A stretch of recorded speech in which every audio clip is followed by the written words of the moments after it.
على سيدنا محمد وعلى آله وصحبه أجمعين. سبحانك لا علم لنا إلا ما علمتنا إنك أنت العليم الحكيم. لا حول ولا قوة إلا بالله العلي العظيم. لا حول ولا قوة إلا بالله العلي العظيم.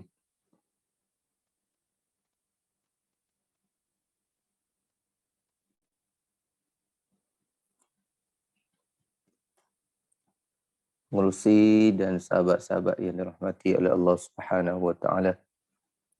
Pertama-tama alhamdulillah kita merafakkan kesyukuran kepada Allah Subhanahu wa taala kerana sekali lagi kita ditemukan dalam siri pembacaan kitab Syama'il Muhammadiyah karangan Imam Al-Hafiz Abu Isa At-Tirmizi rahimahullahu taala. Dan insya-Allah kita pada malam ini kita menyambung kembali pembacaan dalam bab makanan Rasulullah sallallahu alaihi wasallam ataupun lauk pauk Rasulullah sallallahu alaihi wasallam, dan kita pada malam ini kita akan mulakan dengan hadis Abu Musa Al-Asy'ari radhiyallahu anhu yang meriwayatkan bahawa Rasulullah sallallahu alaihi wasallam bersabda, fadlu Aisyata 'ala an-nisa'i ka fadli tharidi 'ala sa'iri ta'am. Maksudnya keutamaan Aisyah dibandingkan dengan perempuan yang lain sama seperti kelebihan bubur sarid dibandingkan dengan makanan yang lain.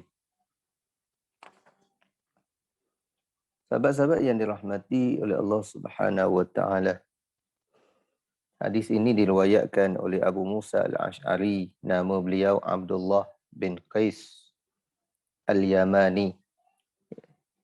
Beliau pernah diutuskan oleh Rasulullah sallallahu alaihi wasallam berdakwah ke Yaman bersama dengan Muaz bin Jabal radhiyallahu taala anhu, dan beliau merupakan wali ataupun gubernur Kufah pada zaman Sayyidina Umar dan Sayyidina Osman radhiyallahu taala anhu. Maknanya beliau bukan hanya pendakwah di kalangan sahabat, yang alim di kalangan sahabat, tetapi juga beliau juga merupakan tokoh yang terlibat dengan politik, menjadi gubernur iaitu pemerintah di Kufah di bawah pentadbiran Sayyidina Umar dan Sayyidina Osman radhiyallahu anhu. Beliau wafat pada tahun 42 Hijrah, iaitu Abdullah bin Qais, ataupun lebih nama sebenar beliau Abdullah bin Qais, ataupun lebih terkenal dengan Abu Musa Al-Asy'ari, keturunan daripada Yaman. Dalam hadis ini menceritakan tentang kelebihan Aisyah dibandingkan dengan wanita-wanita yang lain. Seumpama bubur sarid berbanding dengan makanan-makanan yang lain. Bubur sarid ini satu jenis makanan orang Arab ketika itu di zaman Rasulullah sallallahu alaihi wasallam, yang mana di zaman sekarang ni payah dah kita nak jumpa yang benar-benar yang dikatakan saridnya. Cuma sarid ini roti yang bercampur dengan apa? Bercampur dengan lauk pauk. Lauk pauk dicampur roti, campur lauk pauk, dijadikan bubur yang menjadi makanan istimewa di zaman tersebut berbanding dengan makanan-makanan yang lain, makanan pilihan, makanan first class lah kita namakan. Gitulah kelebihan Aisyah berbanding dengan wanita-wanita yang lain. Cuma di antara Aisyah dan wanita yang lain ini, ada wanita-wanita yang lain disebut oleh Rasulullah sallallahu alaihi wasallam dalam hadis-hadis baginda mempunyai kelebihan-kelebihan yang banyak. Walaupun hadis ni tentang kelebihan Aisyah, tetapi tidak kelebihan secara mutlak. Kerana para ulama membahaskan tentang fadail, tentang kelebihan-kelebihan Aisyah kelebihan-kelebihan wanita yang lain. Ada di sana wanita yang lain yang dianggap lebih mulia berbanding dengan Aisyah radhiyallahu taala anha, di antaranya Khadijah. Di antara Khadijah. Kerana apa yang disebut oleh para ulama, satu kaedah al-afdal al-maziyatu la taqtadi al-afdaliyah. Kelebihan yang ada pada seseorang tidaklah menunjukkan dia merupakan yang paling afdal. Kelebihan Aisyah mengatasi wanita yang lain seumpama bubur sari. Wanita yang mana? Adakah seluruh wanita ataupun wanita di zaman dia? Kalau wanita di zaman dia, iaitu selepas daripada kewafatan Khadijah. Melihat kepada kelebihan-kelebihan yang ada pada Khadijah, para ulama menyatakan bahawa Khadijah lebih mulia berbanding dengan Aisyah. Bahkan Nabi SAW sering kali menyebut nama Khadijah, memuja Khadijah berbanding dengan isteri-isteri yang lain. Di antaranya pujian Nabi SAW, amanat idh kafara biyan nas. Khadijah beriman ketika orang ramai kafir, dan Khadijah membantu aku ketika haramaniyan nas, ketika orang tak bagi bantuan kepada aku. Banyaklah kelebihan yang dimiliki oleh Khadijah. Bahkan di sudut salam yang diperolehi oleh kedua-dua isteri ini, yang pertama Aisyah, Nabi pernah menyampaikan salam Jibril kepada Aisyah. Tetapi Khadijah,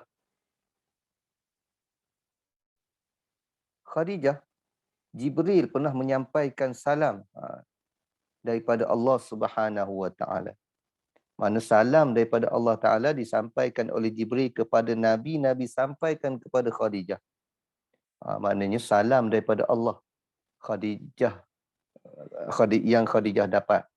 Tapi Aisyah hanya dapat salam daripada Jibril sahaja. Ini di antara hujah-hujah yang membuktikan bahawa Khadijah lebih mulia berbanding dengan Aisyah radhiyallahu taala anha.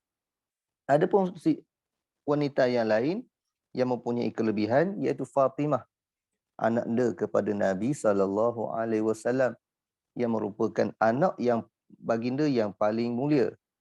Kerana daripada Fatimah lah zuriat Nabi SAW berkekalan sehingga hari kiamat.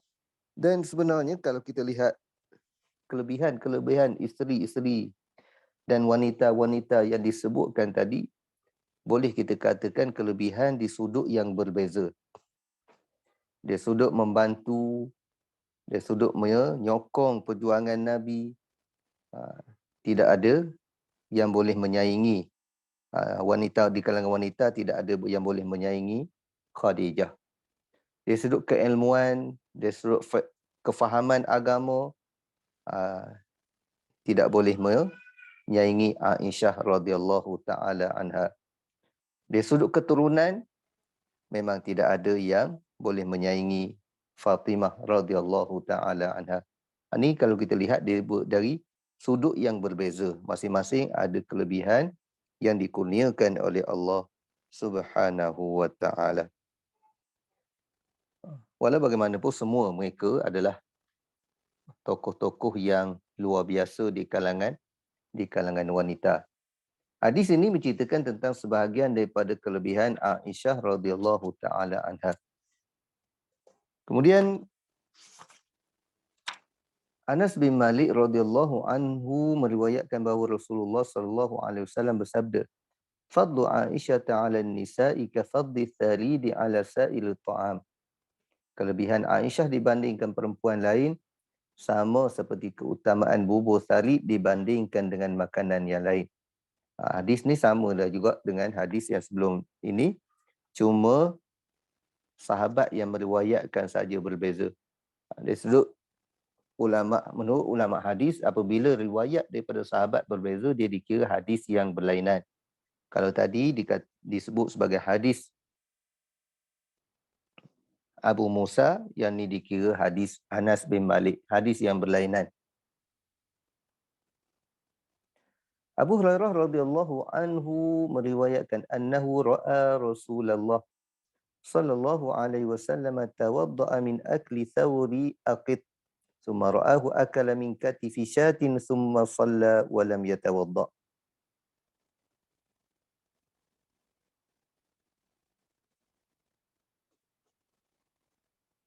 Abu Hurairah meriwayatkan bahawa ia melihat Rasulullah sallallahu alaihi wasallam berwuduk setelah memakan susu yang telah dipadatkan, iaitu memakan keju. Kemudian ia melihat beliau memakan bahagian bahu kambing betina. Mana makan daging kambing bahagian bahu. Dan melaksanakan solat tanpa berwuduk lagi.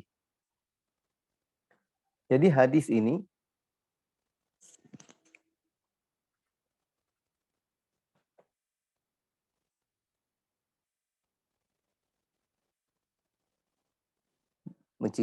Abu Hurairah menceritakan bahawa Rasulullah berwuduk setelah memakan susu yang dipadatkan, iaitu memakan keju. Wuduk di sini mengikut sebahagian ahli hadis, mereka tidak mengatakan wuduk yang sempurna, tapi hanya berkomor-komor. Membersihkan mulut saja. Tapi menurut sebahagian ulama menyatakan bahawa Nabi berwuduk setelah makan. Yang mana kemungkinan sebelum daripada itu Nabi dalam keadaan tidak berwuduk, dan Nabi tengah makan, Nabi tak berhenti makan.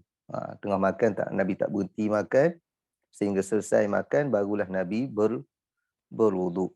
Dan begitulah juga Nabi dilihat sembahyang dalam keadaan tidak berwuduk walaupun setelah makan daripada makan katifishah, makan daging kambing dan bahagian bahu kambing. Ini menunjukkan bahawa makan makanan yang dimasak tidak membatalkan wuduk. Jadi hadis ni ada banyak pengajaran. Antaranya Nabi ada kala makan dalam keadaan tidak berwuduk. Maknanya tidak disyaratkan wuduk untuk kita memakan sesuatu makanan.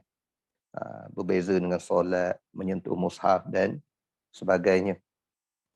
Tetapi dalam nak makan, Nabi ada kala makan dalam keadaan tidak berwuduk. Sehingga Nabi berwuduk semula, sehingga Nabi berwuduk selepas daripada makan.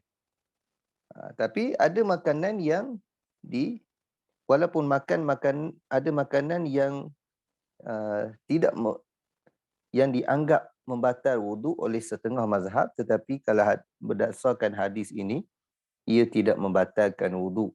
Ini yang dipegang oleh mazhab jumhur ulama. Makan makanan yang dimasak tidak membatalkan wuduk. Ada sebahagian mazhab mengatakan makan makanan yang dimasak membatalkan wuduk. Tapi jelas dalam hadis ni Nabi walam yatawadda, Nabi tidak berwuduk setelah makan kambing. Mana makan kambing ni dimasaklah. Orang tak makan kambing mentah-mentah begitu. Ini menunjukkan ia tidak membatalkan wuduk. Anas bin Malik radhiyallahu anhu meriwayatkan, "Aulama Rasulullah sallallahu alaihi wasallam an Safiyyah bitamrin wa sawi." Maksudnya Rasulullah sallallahu alaihi wasallam, jadi beberapa hadis tadi masih bab makanan kan. Bubur sari, kemudian di sini makan keju, makan kambing, bahagian daging bahu kambing. Anas bin Malik meriwayatkan bahawa Rasulullah sallallahu alaihi wasallam menjamukan kurma dan makanan yang terbuat daripada tepung pada saat pernikahan beliau dengan Safiyah. Sawi ni lebih kurang macam cucur, macam cekodok ataupun cucur tepung. Masak tepung jadi adun dengan air, kemudian dimasak. Dia lebih kurang macam cekodok kita lah. Itu sawi. Itulah makanan yang dijadikan, yang dijamu oleh Rasulullah sallallahu alaihi wasallam ketika perkahwinan baginda dengan Safiyah binti Huyai bin Akhtab. Yang mana Safiyah ni dia merupakan salah seorang yang ditawan dalam peperangan Khaybar. Dia daripada merupakan tawanan dalam perang Khaybar dan menjadi hamba secara automatik. Dan ia menjadi hamba kepada Rasulullah sallallahu alaihi wasallam. Nabi ambil dia. Dia ada cerita panjang lagi, ada orang lain ambil dulu, tapi akhirnya menjadi hamba kepada Rasulullah dan Rasulullah memerdekakannya dan akhirnya mengahwini Safiyah binti Huyai tadi. Bila Rasulullah kahwin, Rasulullah melaksanakan walimah ataupun kenduri untuk jamu sahabat-sahabat baginda sallallahu alaihi wasallam dan apa yang dijamu oleh Rasulullah sallallahu alaihi wasallam iaitu tamar dan sawi. Iaitu tamar, kurma dan makanan yang dibuat daripada tepung seumpama cekodok itulah, ataupun cucu, ataupun kita panggil cucu udang. Kalau ada udang lah, tak ada udang tak ada lah. Tapi itu makanan yang dibuat daripada tepung. Kita namakan dengan cekodok lah, mudah cerita.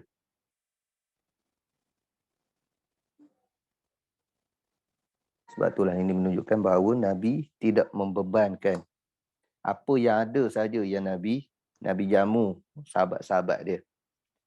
Tidaklah sampai berhutang sana, berhutang sini untuk nak buat walimah. Dan walimah tidak disyaratkan kita buat besar-besaran. Walaupun Nabi, kalau ikut kenalan Nabi SAW terlalu ramai, sahabat-sahabat Nabi ramai, apatah lagi setelah perang Khaybar. Setelah perang Khaybar ni maknanya Nabi dah memerintah Madinah dan menjadi ketua Madinah lebih daripada 6 tahun. 6 tahun jadi ketua negara. Jadi 6 tahun jadi ketua negara ni tak berapa ramai orang kenal, tetapi Nabi melakukan walimah, buat kenduri kahwin dalam keadaan simple saja. Tidak disyaratkan ketua negara kena jemput semua rakyat, tidak begitu.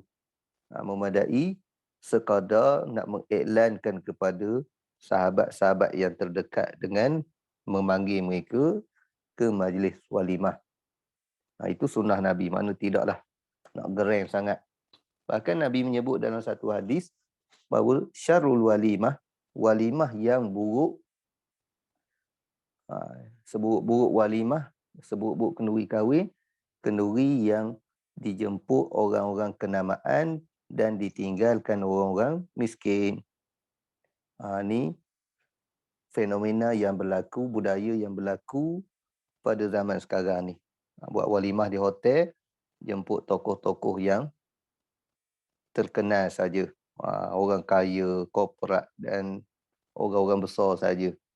Orang miskin tidak dijemput. Itu dinamakan syarrul walimah. Walaupun ini dah jadi budaya sebahagian masyarakat kita, tapi pernah ditegur oleh Nabi sallallahu alaihi wasallam.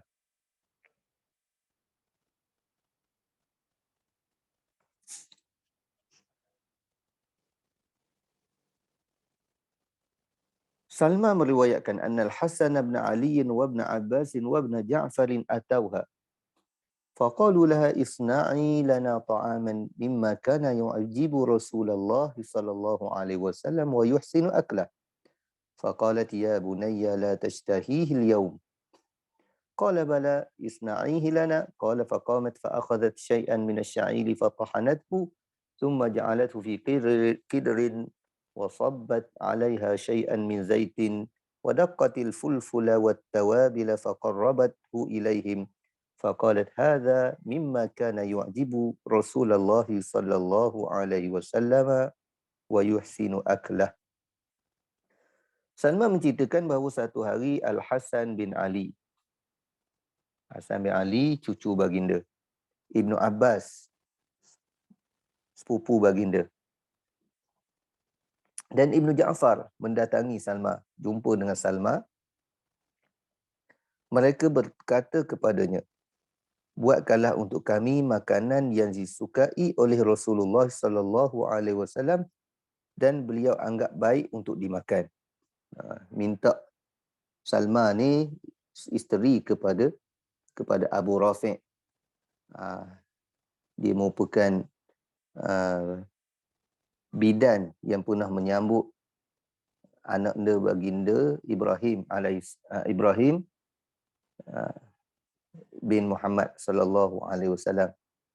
Dan dia juga merupakan tukang mandi kepada Fatimah binti Umais. Jadi dia, maknanya dia tahulah makanan yang disukai oleh Nabi. Salma berkata, anak-anak, ya bunay, la tashtahihi al-yawm. Kalian tidak akan menyukainya. Maknanya, dia minta makanan yang Rasulullah suka. Tapi sekarang ni dia kata, mu tak gemar dah makanan ini. Mereka menjawab, buatkanlah saja apa yang kami inginkan itu. Dia minta juga, tak apalah buatlah. Nak rasa makanan yang biasa dan disukai oleh Rasulullah. Maka Salma berdiri mengambil gandum. Lalu menumbuknya. Tumbuk gandum. Gandum yang telah ditumbuk itu kemudian diletak di atas periuk. Lalu dituangkan sedikit air ke dalamnya. Sedikit minyak ke dalamnya. Adunan itu kemudian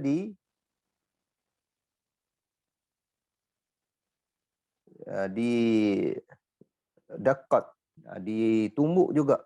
Al-fulful, lada dan rempah-rempah. Lalu dihidangkan kepada mereka.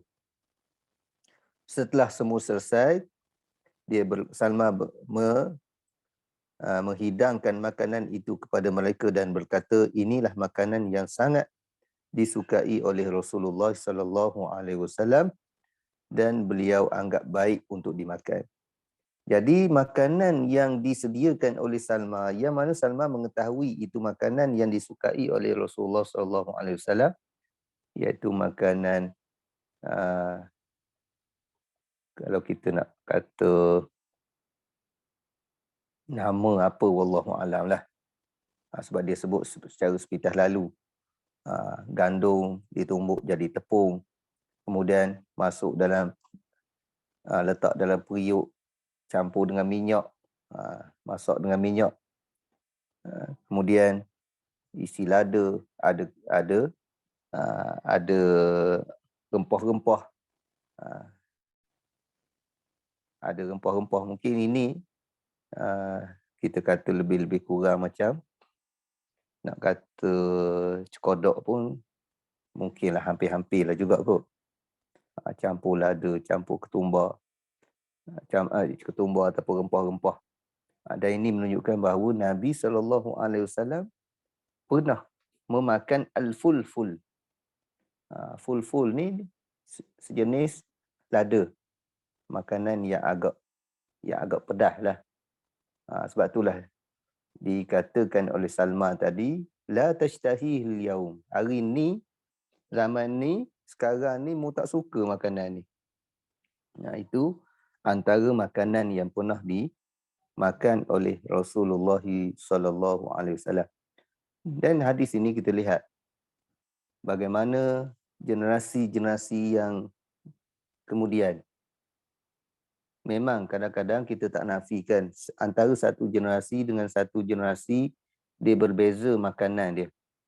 Al-Hasan bin Ali walaupun cucu kepada Nabi, dia nak tahu makanan yang biasa Nabi makan. Kerana waktu dia budak dulu, waktu dia kecil dulu, walaupun dia seringkali bersama dengan Rasulullah SAW, mungkin makanan tak sama.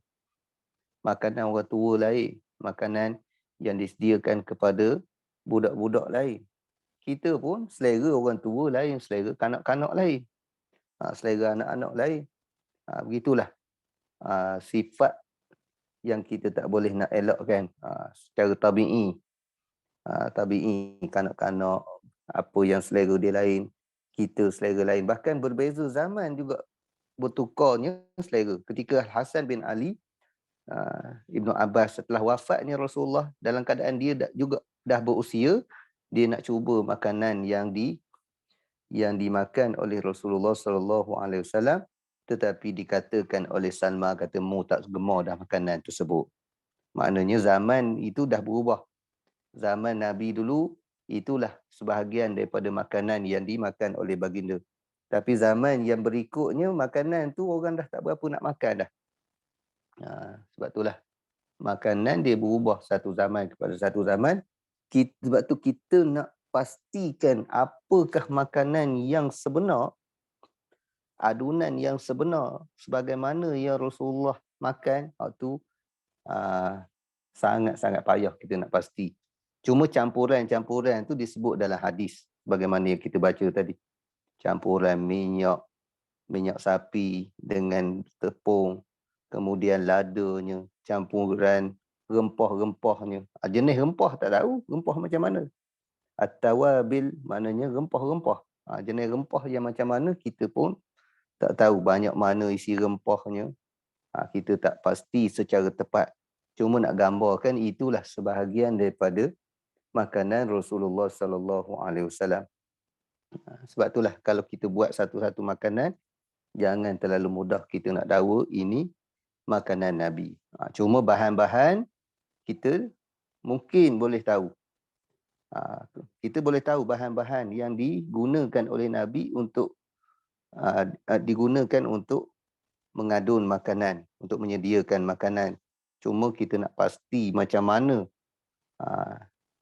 Dan apa yang disebut sini, mungkin tidak semua perkara-perkara yang dah biasa, mungkin tidak disebut. Garam sebagai contohnya, tidak disebut kerana suatu benda yang makruf. Bila nak buat makanan ni, mesti ada garam. Ataupun garam dia makan, dia tabur kemudian. Wallahu a'lam. Kita tak tahu. Sebab tak menasabah makan tanpa garam.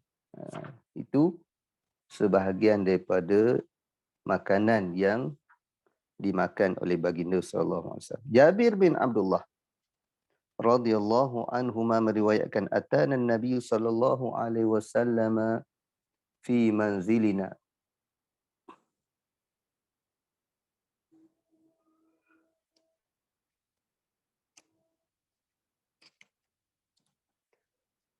فذبحنا له شاة فقال كأنهم علموا أننا نحب اللحم.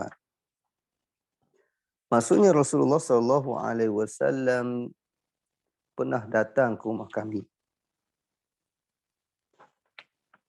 Kami pun menyembelih seekor kambing untuk beliau. Ketika itu Rasulullah sallallahu alaihi wasallam bersabda, seperti mereka mengetahui bahawa kami menyukai daging. Mana Nabi setelah dihidangkan daging kambing yang disembelih oleh Jabir, Nabi kata, mu ni macam tahu je kami ni suka daging. Dan di sini makanan yang disebutkan di sini iaitu al-lahm, daging, iaitu daging kambing. Daging kambing adalah sebahagian daripada makanan yang disukai oleh Rasulullah sallallahu alaihi wasallam. Cuma macam biasalah, saya biasa sebut bahawa jangan kita ambil makanan yang pernah dimakan oleh Nabi saja dan kita nyatakan itu sunnah. Tetapi cara pemakanan juga perlu mengikut sunnah. Macam mana cara pemakanan ikut sunnah? Jangan makan melampau. Sebagaimana yang kita biasa jumpa hadis. Sekurang-kurangnya ataupun paling maksimal makan 1/3. 1/3 untuk makanan, 1/3 untuk air, 1/3 untuk ruang pernafasan. Itu paling maksimal dah. Tapi kita kadang-kadang melampau. Dalam sehari berapa kali makan. Tak boleh, tak sempat nak rehat. Tak sempat nak rehat tubuh kita mencerna makanan, tapi dah masuk makanan hak lain pula. Itu antara teknik pengambilan makanan yang kurang sihat. Sebab itulah teknik pengambilan makanan juga perlu mengikut sunnah Nabi sallallahu alaihi wasallam. Cuma yang diwawakan makanan sunnah. Sebenarnya cara pemakanan juga perlu mengikut sunnah. Jabir radhiyallahu anhuma meriwayatkan, kharaja Rasulullah sallallahu alaihi wasallam wa ana ma'ahu fadakhala 'ala imra'atin min al-ansar fadhabahat lahu syatan fa'akala minha wa atathu biqina'in min rutabin فأكل منه ثم توضأ للظهر وصلى ثم انصرف فأتته من علالة الشاة فأكل ثم صلى العصر ولم يتوضأ. Satu hari Rasulullah sallallahu alaihi wasallam keluar dari rumah dan saya menemani beliau, kata Jabir. Rasulullah sallallahu alaihi wasallam mendatangi seorang perempuan, iaitu datang menziarahi seorang perempuan dari kalangan Ansar. Perempuan itu menyembelih seekor kambing dan Rasulullah sallallahu alaihi wasallam memakannya. Kemudian perempuan itu juga menghidangkan sepiring kurma matang. Mana kurma rutab, kurma yang belum kering lagi. Kurma yang belum kering lagi, yang masih lembik lagi. Rasulullah sallallahu alaihi wasallam pun memakannya. Setelah itu Rasulullah sallallahu alaihi wasallam berwudu untuk melaksanakan solat zuhur. Lalu pergi. Perempuan tadi ni datang lagi, mendatangi Rasulullah sallallahu alaihi wasallam, iaitu datang semula jumpa Rasulullah dengan membawa sisa daging kambing dan beliau pun memakannya. Beliau kemudian solat asar tanpa berwuduk terlebih dahulu. Mana di sini kita tengok bagaimana sahabat termasuk wanita sangat meraihkan makanan yang disukai oleh Rasulullah sallallahu alaihi wasallam sehingga sanggup menyembelih kambing untuk meraihkan baginda. Dan Rasulullah apabila dia diraihkan, Rasulullah menerima pelawaan ataupun hidangan yang dihidangkan kepada baginda. Bahkan kita baca sebelum ni, Nabi pun puji nikmal idamul khal. Sebaik-baik lauk pauk adalah cuka. Kenapa? Kerana nak jaga hati. Itulah kemampuan tuan rumah, jadi jaga hati tuan rumah. Tuan rumah sembelih kambing, dia makan kambing. Itu antara adabnya. Mana apa yang orang hidang, itulah yang kita makan. Dan antara pengajaran hadis ni maknanya wanita juga tak salah menyembelih binatang. Cumanya kebiasaan orang lelaki. Sebab itulah ada hukum yang boleh bagi wanita. Cuma wanita tak buat, kenapa? Kan tak biasa. Menyembelih binatang ni oleh kerana binatang tu perlu kepada pegang. Kalau macam kambing, sebagai contohnya, biasanya sifat seorang wanita ni agak tak berapa berani sikit nak nyembelih. Main-main darah tu agak takut. Itulah yang menyebabkan kebiasaan tukang sembelih adalah lelaki. Tapi kalau wanita tak jadi masalah. Contohnya bulan musim korban. Ada seekor lembu tu, geng-geng muslimat nak sembelih. Tak apa. Orang lelaki duduk jauh je. Muslimat tukang sembelih, orang lelaki tolong perbah. Perbah dah siap ikat semua sekali. Muslimat tukang sembelih, muslimat tolong pegang kepala, muslimat segala-galanya, tu tak jadi masalah. Orang lelaki boleh makan. Ini yang disebut oleh para alim ulama berdasarkan beberapa nas. Di antaranya di sini, wanita tersebut menyembelih dan Rasulullah makan. Cuma masa saya kecil-kecil dulu kita dapat ilmu-ilmu yang kurang tepat. Ada orang kata kalau orang perempuan sembelih, orang lelaki tak boleh makan. Kena sama-sama perempuan saja. Itu sebenarnya hukum semayang, hukum jadi imam. Kalau perempuan jadi imam, perempuan sahaja boleh jadi makmum. Orang lelaki tak boleh menjadi makmum kepada imam wanita. Tapi bab sembelihan tak jadi masalah.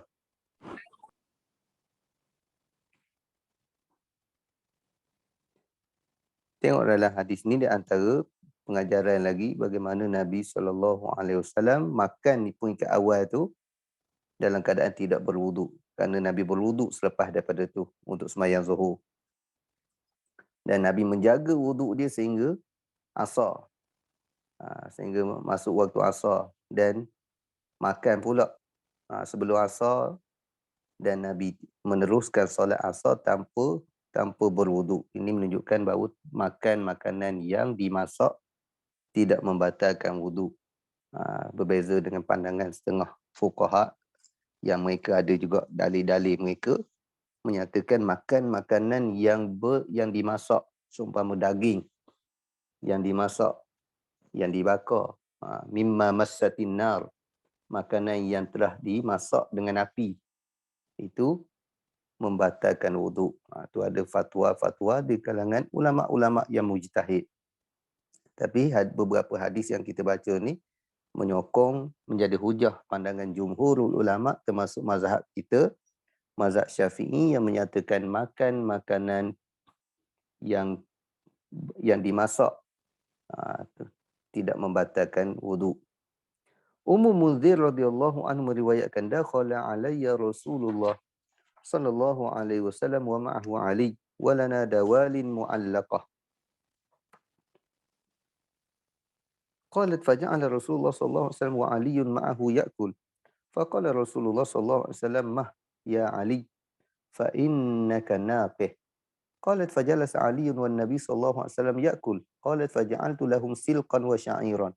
Faqala an-Nabi sallallahu alaihi wasallam li Aliyin, "Min hadha fa asib, fa inna hadha awfaqu lak." Rasulullah sallallahu alaihi wasallam mendatangiku, iaitu datang ke rumahku bersama Ali. Kami memiliki beberapa tandan kurma mentah yang kami gantung.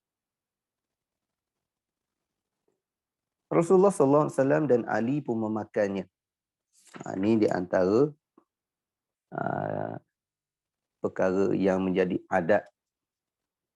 Perkara menjadi adat maknanya bila dah dihidang, dah digantung makanan tu pada tetamu, maka walaupun tidak dipelawa makan, bila dah adat begitu kita boleh makan.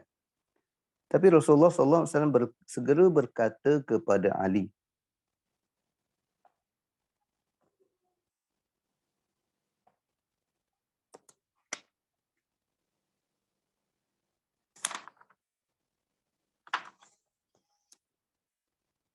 "Cukup wahai Ali, engkau baru saja sembuh daripada sakit.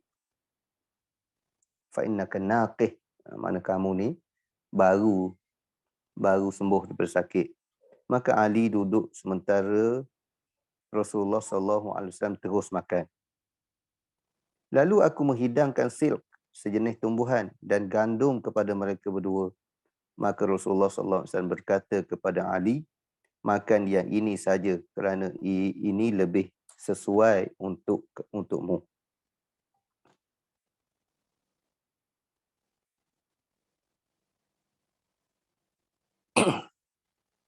Jadi dalam hadis ni kalau kita lihat bagaimana Nabi SAW dia juga ada pengalaman dalam isu perubatan. Sebagai contoh, Sayyidina Ali baru sihat daripada sakit dan tidak pulih sepenuhnya lagi. Bila tidak pulih sepenuhnya lagi, kena jaga makanan lebih daripada, ada makanan-makanan yang masih tidak sesuai untuk dimakan dengan qadar yang banyak, sekadar jamuh-jamuh saja. Walaupun Nabi makan dengan kuantiti yang agak banyak.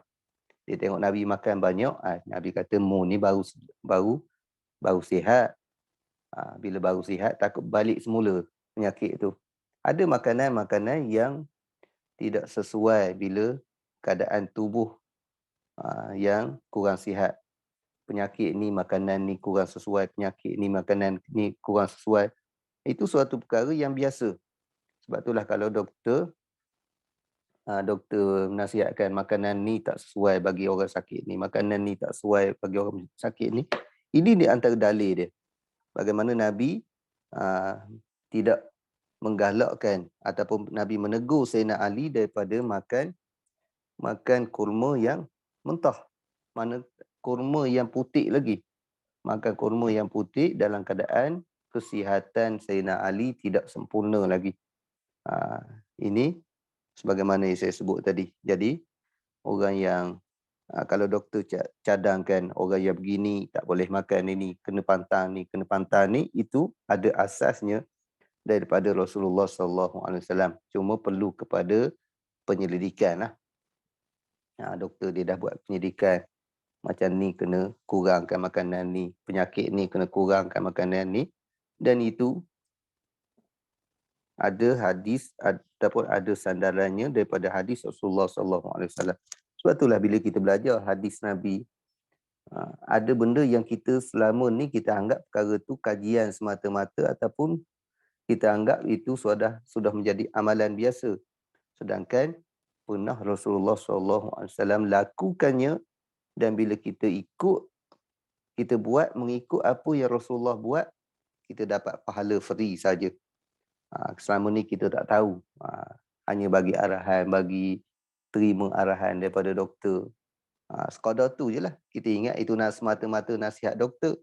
Rupanya nasihat doktor tersebut ada asasnya, iaitu dalam penentuan makanan yang mana yang sesuai bagi pesakit dan makanan mana yang tak sesuai bagi pesakit. Cuma secara spesifik tidaklah. Nabi secara umum gitu saja.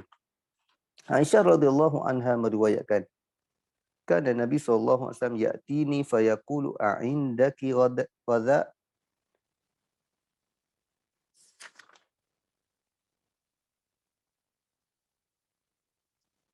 Bukan ghadha. Kita silap tulis. Fayaqulu fa'aqulu la fayaqulu inni sha'im. Qalat fa'atani yawman faqultu ya Rasulullah innahu uhdiyat lana hadiyah. Qala wa ma hiya? Qultu haisun. Qala ama inni asbahtu sha'iman. Qalat summa akal.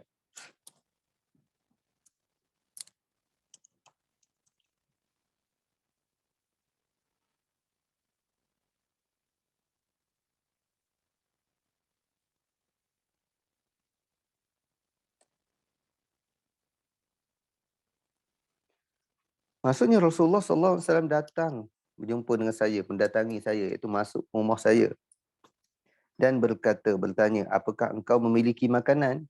Mana pagi ni ada makan tak? Ada apa-apa untuk kita makan pagi? Lalu saya menjawab, kata Aisyah, tidak.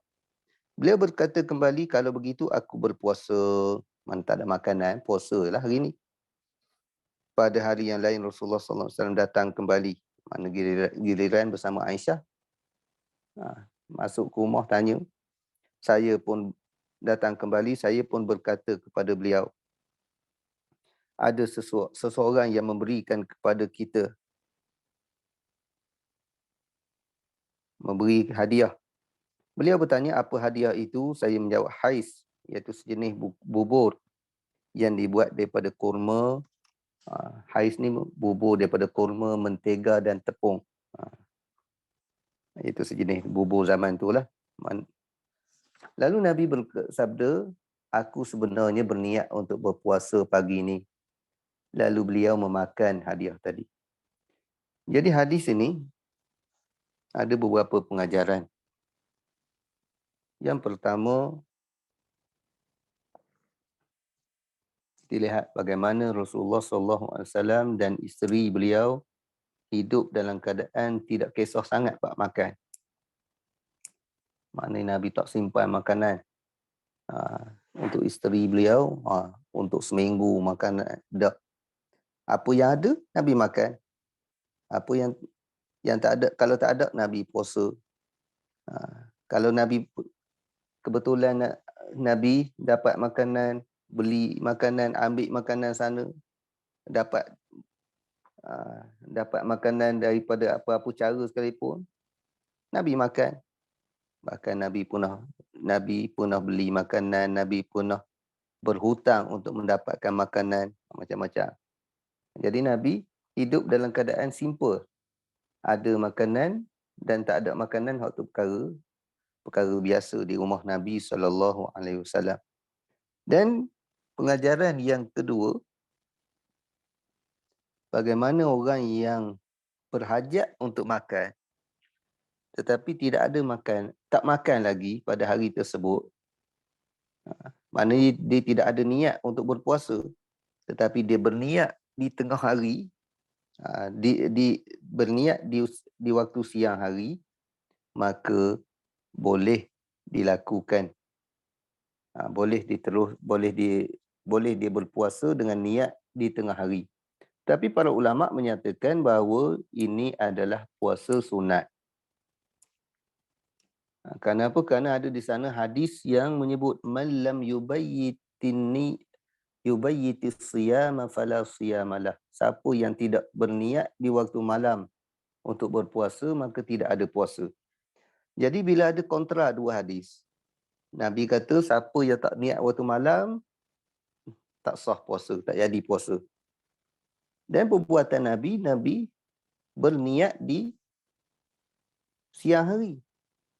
Jadi antara dua hadis ini yang tidak boleh ditolak salah satu daripada kedua-dua hadis ini, dan tidak ada bukti bahawa hadis ini adalah hadis yang nasikh mansukh, tak tahu sejarah hak mana dulu hak mana kemudian. Para ulama dia buat penjelasan terhadap dua hadis ni berdasarkan dua keadaan yang berbeza. Hadis yang melarang, hadis yang meletakkan syarat berniat di waktu malam, dinyatakan oleh ulama itu bagi puasa yang wajib. Dan hadis yang Nabi berniat di tengah hari itu adalah puasa yang sunat.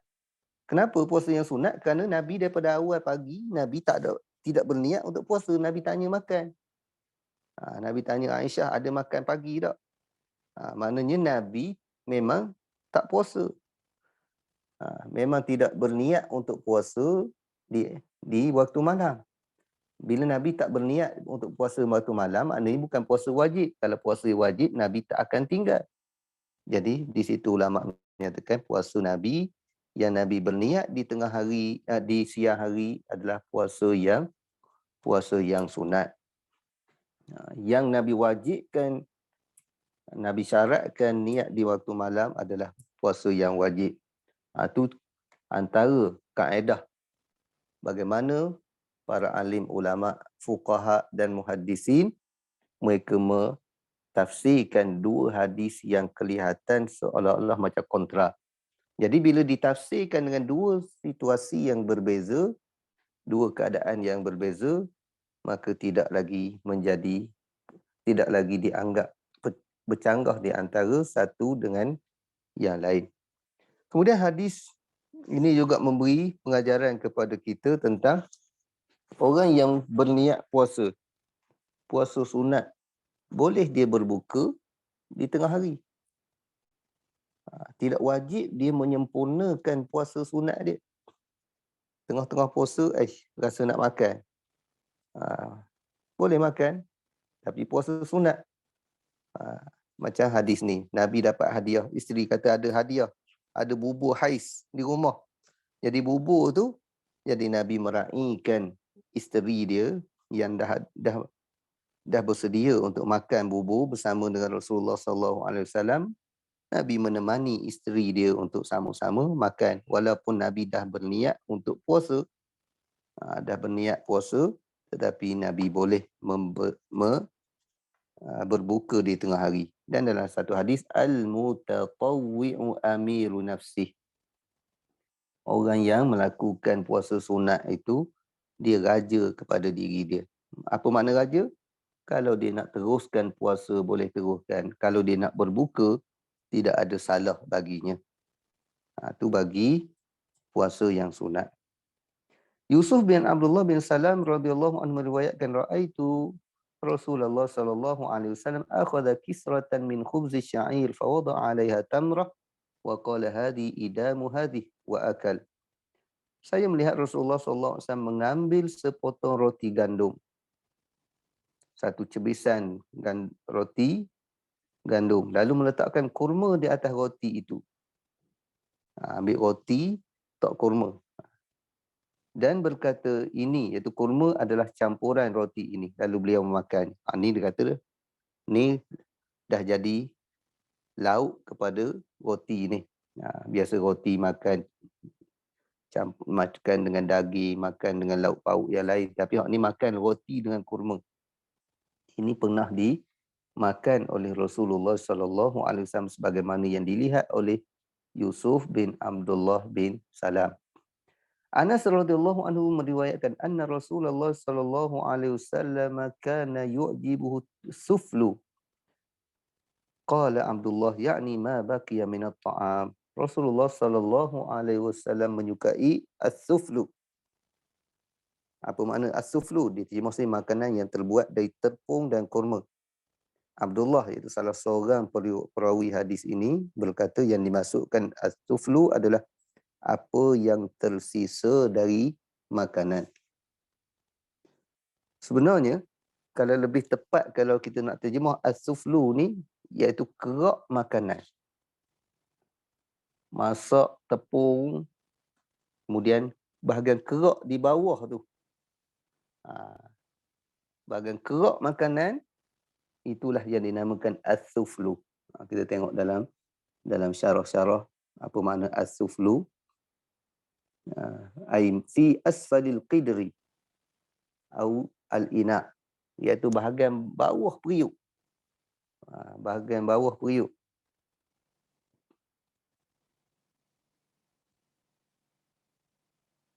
Dan di sini disebut oleh ulama-ulama yang mensyarahkan hadis ni, ada beberapa pengajaran.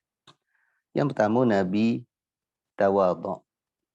Biasa hak makan kerak ni, yang dah tak cukup makanan. Orang-orang yang kenamaan biasa orang tak bagi kerak. Makan makanan yang elok, yang berada di bahagian atas periuk. Bahagian bawah tu berkerak. Orang tak hidangkan kepada orang kenamaan. Tapi Nabi tawadhu' dia. Nabi makan kerak. Makan kerak nak menunjukkan tawadhu'. Dan yang kedua, makanan selagi tak rosak, walaupun ada nampak kekurangan sedikit, setakat kerak, bukannya memudaratkan lagi. Nabi tak buang. Nabi tak ajar sahabat-sahabat membazir. Walaupun kerak sekalipun, Nabi SAW makan.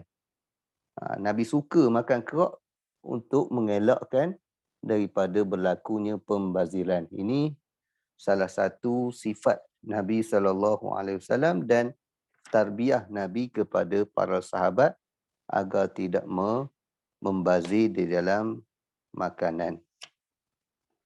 Jadi habis bab ni, akan datang bab maja'a fi sifati wudu'i Rasulillah sallallahu alaihi wasallam inda ta'am. Ini kita sambung pada masa-masa yang akan datang. Wallahu a'lam.